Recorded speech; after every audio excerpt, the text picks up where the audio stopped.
गुरु ने न पकड़ी होती बाह, सखीरे में तो बह गई होती। जगन्नाथ धाम की यात्रा पूरी करके मत्स्येंद्रनाथ रामेश्वरम जा पहुंचे। वहां जाकर तट पर उन्होंने एक अजब नज़ारा देखा। उन्होंने देखा कि एक भीमकाय वानर हाथ जोड़े अपने इष्ट का स्मरण कर रहा था और तभी बहुत ज़ोर से बारिश होने लगी। उस वानर ने वर्षा से बचने के लिए इधर उधर देखा, फिर पहाड़ की चट्टान हटाने लगा ताकि उस स्थान पर खड़े होकर वर्षा में भीगने से बचा जा सके। यह देखकर उन्हें बड़ा आश्चर्य हुआ। तब उन्होंने उस वानर को संबोधित करते हुए कहा, अरे वानर, तू पहाड़ खोदकर वर्षा में भीगने से बचने की जगह बना रहा है। ये तो ऐसे ही है जैसे आग लगने पर मूर्ख लोग कुआं खोदते हैं। अच्छा तो यही होगा कि तू आसपास किसी कंदरा में जाकर बैठ जा। मत्स्येंद्रनाथ की बात सुनकर वानर क्रोधित हो उठा और बोला, अरे मूर्ख योगी, मुझे शिक्षा देने वाला तू कौन है?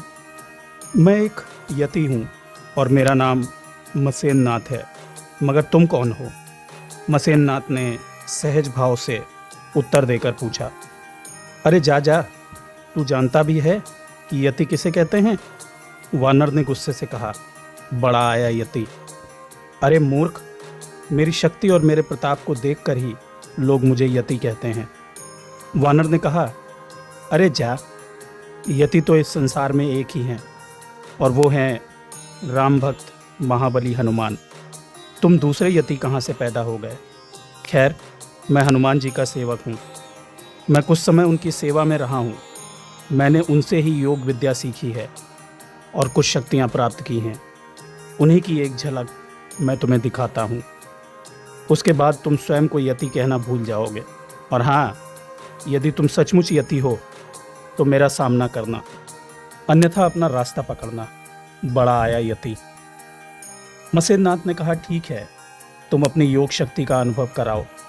मैं गुरु जी की कृपा से उसका निवारण कर दूंगा। यह सुनते ही उस वानर ने आकाश में एक ऊंची उड़ान भरी और विकट रूप धारण कर मत्स्येंद्रनाथ पर बड़े बड़े पत्थर फेंकने लगा।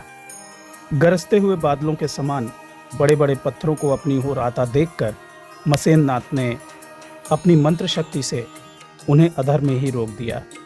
यह देखकर वानर का क्रोध और भी भड़क उठा और उसने एक बहुत बड़ा पर्वत उखाड़कर मत्स्येंद्रनाथ पर फेंका। तब मत्स्येंद्रनाथ ने सागर का जल लेकर उसे वायु आकर्षण मंत्र से अभिमंत्रित करके वानर पर छिड़क दिया। अभिमंत्रित जल के छिड़कते ही वानर पर्वत सहित आकाश में ही स्तंभित हो गया। उड़ना तो क्या, अब वो हिल भी नहीं सकता था। तब मत्स्येंद्रनाथ ने कहा, अरे उद्दंड वानर, तू तो बड़ा वाचाल और घमंडी है। किसी का आदर करना तो जैसे तूने सीखा ही नहीं। तेरी उद्दंडता का यही दंड है कि तू वहीं अटका रहे। 6 माह बाद ही मैं तेरी खबर लूँगा।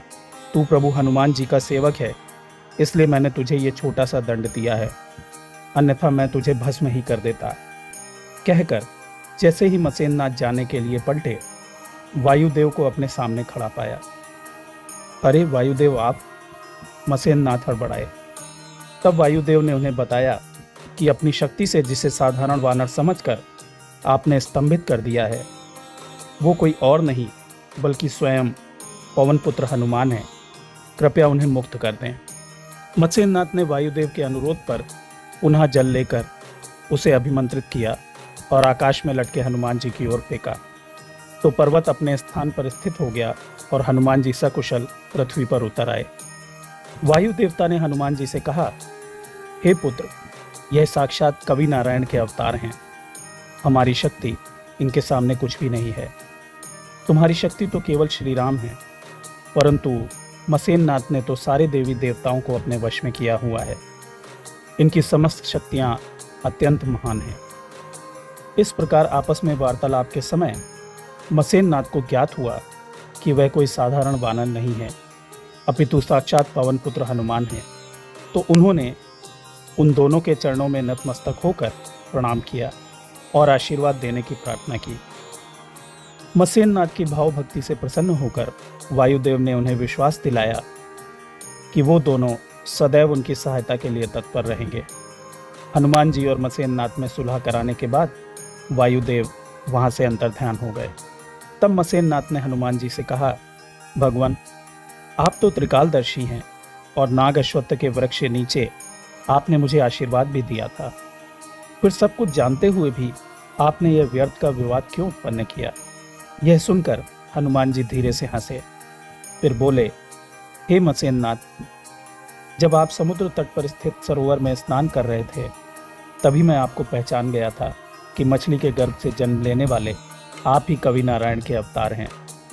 परंतु मैं यह ज्ञात करना चाहता था कि नाग अश्वत्थ वृक्ष के नीचे समस्त देवताओं से मिले वरदान में कितनी शक्ति है। अभी आपको काफ़ी संकटों का सामना करना है, इसलिए मैं जानना चाहता था कि आप उन संकटों का सामना किस प्रकार करेंगे।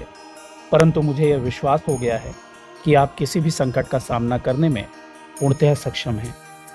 यह मेरा आशीर्वाद है कि आपको कभी भी असफलता एवं पराजय का मुंह नहीं देखना पड़ेगा। हनुमान जी से आशीर्वाद प्राप्त कर मत्स्येंद्रनाथ अति प्रसन्न हुए। उन्होंने हनुमान जी से पूछा, प्रभु, क्या इस समय आप यहाँ रामेश्वरम में ही निवास कर रहे हैं? हनुमान जी ने कहा, हे मत्स्येंद्रनाथ, मैं यहाँ प्रातःकाल स्नान करके रामेश्वरम की पूजा करने आता हूँ, परंतु उसके पश्चात मुझे बहुत सा समय त्रिया राज्य में व्यतीत करना पड़ता है। इसके अतिरिक्त जहाँ जहाँ प्रभु श्री राम जी की कथा होती है मुझे वहाँ भी उपस्थित होना होता है, क्योंकि प्रभु राम की कथा श्रवण करने का लोभ भी मुझसे नहीं छूटता। बस इसी व्यस्तता के चलते मैं अपने भक्तों को भी ठीक से दर्शन नहीं दे पाता। समझ लो कि इस त्रिया राज्य की उपस्थिति ने मेरी पूरी दिनचर्या बिगाड़ रखी है। यह सुनकर मत्स्येंद्रनाथ आश्चर्य में पड़ गए और बोले, मगर प्रभु, आप तो बाल ब्रह्मचारी और योगी हैं, फिर आपको त्रिया राज्य में जाने की आवश्यकता क्यों पड़ गई? ये क्या रहस्य है प्रभु? हनुमान जी बोले, मैं ये रहस्य आपको अवश्य बताऊंगा। इससे आगे की कहानी अगले वीडियो में। महाशक्ति आपकी रक्षा करें, आपके जीवन में शुभता हो, यही मेरी ईश्वर से प्रार्थना है। अलख निरंजन।